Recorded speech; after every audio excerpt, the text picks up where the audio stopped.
In 1976, a powerful and new radio signal was simultaneously detected around the world.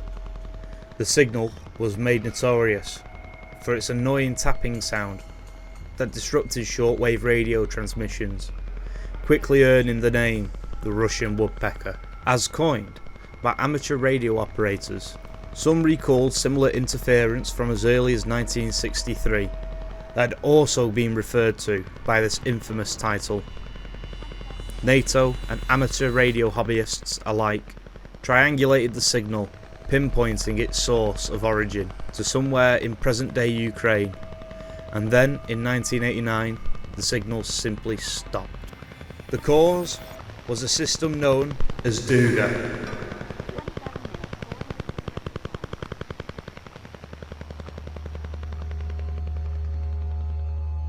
Duga 1 is one of the 3 Soviet over-the-horizon radar stations which were part of the USSR's anti-missile and anti-space defense. With the original Duga being located near Mykolaiv in southern Ukraine, Duga was later supplanted by 2 other installations.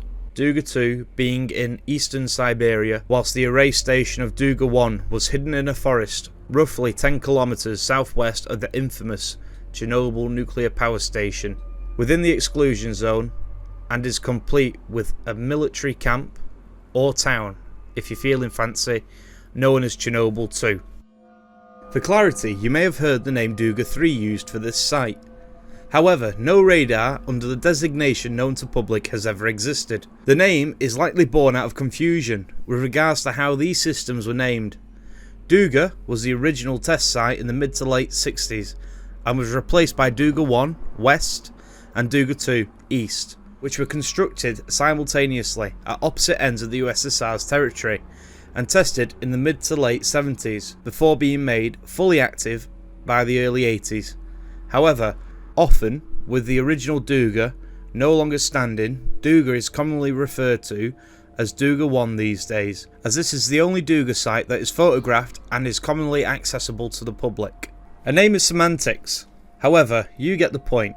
Top secret since declassified, Soviet information has a habit of getting convoluted, and you wouldn't need a Duga of your own to see that one coming. Duga is a system made for the early detection of attacks, specifically by means of intercontinental ballistic missiles. This radar was developed by the Soviet Union in the 1950s, during the earlier years of the Cold War, and was arguably one of the most powerful series of military facilities at the Soviets' disposal.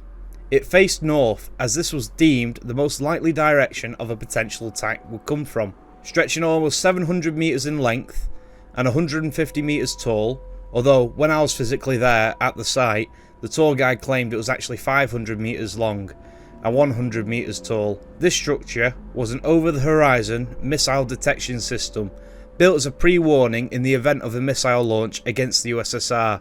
It was extremely powerful, at times exceeding a power of 10 megawatts, and emitting broadcasts at 10 Hz, 16 Hz and 20 Hz in shortwave radio bands, though it most commonly stuck to 10 Hz. This led to the West growing frustrated with the USSR, as it made a distinct and no doubt very irritating woodpecker sound. When picked up by amateur radio stations, aviation and maritime communications, and household televisions, to name a few, this led companies installing woodpecker blockers to stop any interference, and those who didn't opt for these installations soon learned to live with it. It became known as the Russian Woodpecker and was noticeable worldwide. Now prepare your tinfoil hats, for some believe the Russian Woodpecker to be some odd sort of weather control experiment, or even a botched attempt at Soviet mind control. A more tame theory was that it was an attempt to jam the West's communications. However, evidence suggests woodpecker interference impacted the Soviets' communications equally as badly. This interference was so strong it made communication on certain channels and frequencies virtually, and in some cases, outright impossible. The Soviet Union made no international acknowledgement of the signal's existence, even after various nations' official complaints to Russia through the UN. These transmissions started in 1976 and became less frequent in the waning years of the 1980s, before ceasing completely in 1989. The receiver was unreliable and would often show false warnings, There were attempts at improving the radar's accuracy, but it was to no apparent avail. On my tour around Chernobyl exclusion zone, the guide spoke of an instance in which the radar detected 5 missiles en route to the USSR. The operator climbed the mast and watched the horizon to see if there were indeed 5 inbound missiles.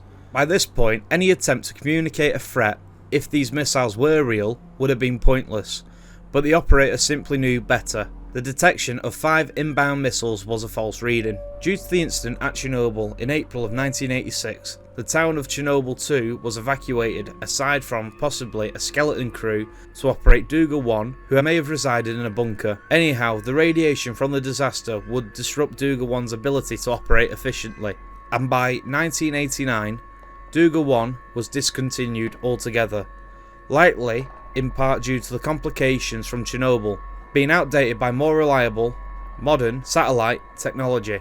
And the fall of the Soviet Union, let's not forget that. It is most likely that with Duga 1, the system contaminated courtesy of Chernobyl's Chipper Reactor number 4, the Russian Woodpecker sounds carrying on into 1989 is likely the handiwork of Duga 2, which could be found at the opposite end of the Soviet Union's territory in Siberia. On my tour in the exclusion zone, I was allowed to look around Duga 1, and there are a few quirky things which were interesting. For instance, all the roads are virtually straight and kept well, whereas for Duga 1, it was a winding road made of heavy-duty concrete pads to allow for heavy military vehicles to travel to the site.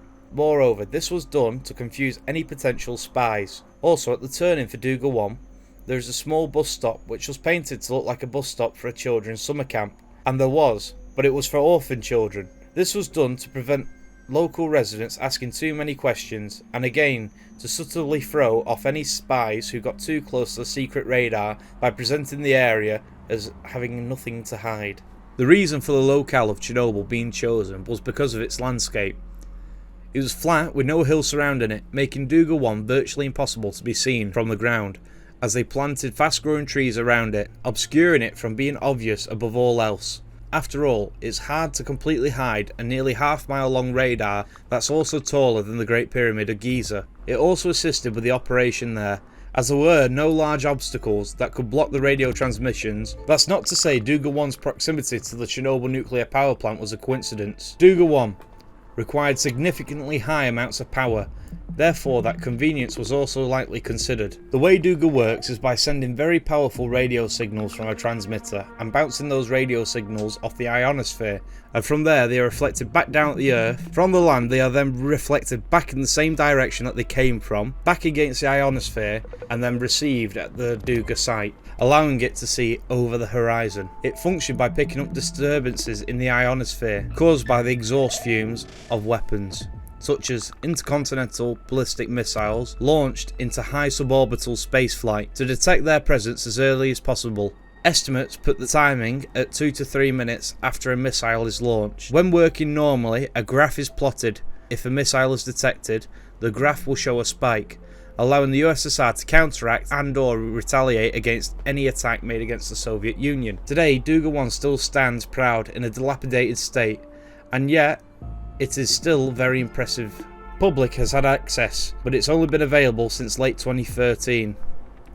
The area surrounding the transmitter is littered with abandoned military vehicles and buildings.